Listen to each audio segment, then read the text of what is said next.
Welcome to the Slop Farm. Enjoy the video. Open Premiere Pro and load your project into the timeline with your audio track placed. Click the Timeline Display Settings wrench icon in the Timeline panel to open options. Enable Show Audio Waveform in that menu so peaks appear visibly on clips.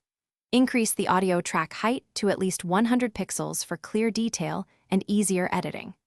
Use the Selection tool and zoom horizontally until the waveform reveals distinct peaks and valleys. Select the audio track header and drag the track boundary downward to enlarge it. Increase the track height to at least 100 pixels so waveform nuances become visible. Use the timeline zoom slider in the lower right to change horizontal scale precisely. Alternatively, press equals to zoom in and to zoom out for faster control. Zoom until waveform cycles span roughly 3 to 4 seconds to make edits and cuts accurately aligned with peaks. If your audio waveform does not appear, confirm Show Audio Waveform is still enabled in the wrench menu. Check that the audio file is online and not offline or offline linked in the project panel. Use Sequence then Render Audio to generate rendered peaks for complex or compressed files.